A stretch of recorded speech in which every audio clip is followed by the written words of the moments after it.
Humans have been the smartest creature on Earth for a long time, and that is going to change with what's typically called artificial general intelligence.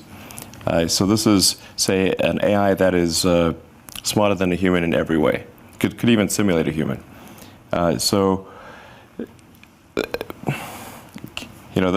is something we should be concerned about. I think there should be government oversight of AI developments, especially super advanced AI. It's just, this is anything that is a potential danger to the public. We generally agree that this should have government oversight to ensure that the public safety is taken care of. Because you fear that one day mankind could serve the machines and not the other way around? Honestly, when I see people on their phones, I think we're already serving the machine. Now. Yeah. Yeah, it's like everyone's answering the questions. You know, every time you do a search or add information, you're sort of building this, the digital group mind. The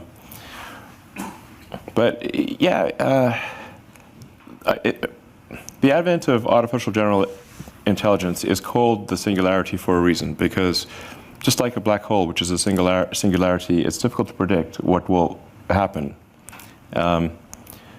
So it's not as though the advent of AGI is necessarily bad, but it's bad as one of the possible outcomes. And when is singularity in the definition of Ray Kurzweil going to happen? Well, I think you were saying he's predicting 2025. I think that's reasonably accurate. Mm.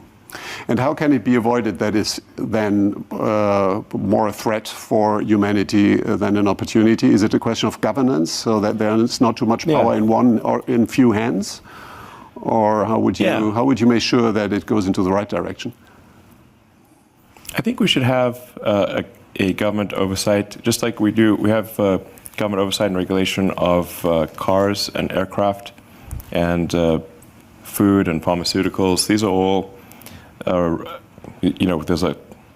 regulators that oversee these developments to ensure public safety. And I think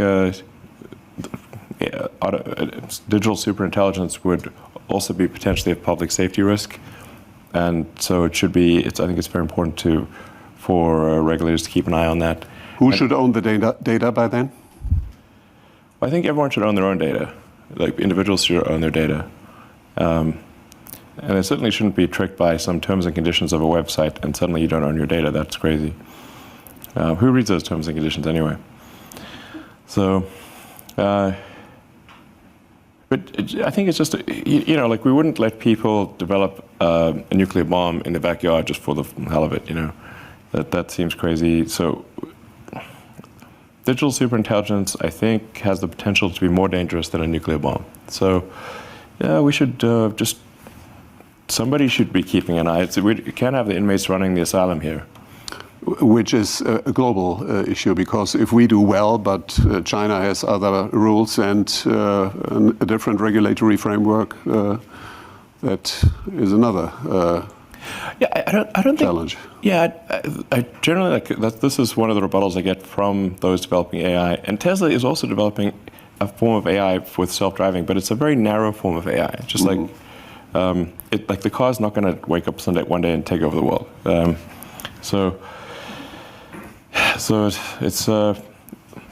the rebuttal I get is like, well, China's going to have unfettered AI development, and so if we have regulations and it slows us down, then China will have it. And I'm like, look, from my conversations with government officials in China, they're quite concerned about AI as well, and in fact, they're probably more likely to have good oversight than I think other countries. I think there's going to be a lot of breakthroughs on the medical front.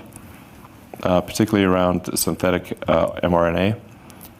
You can basically do anything with synthetic RNA, DNA.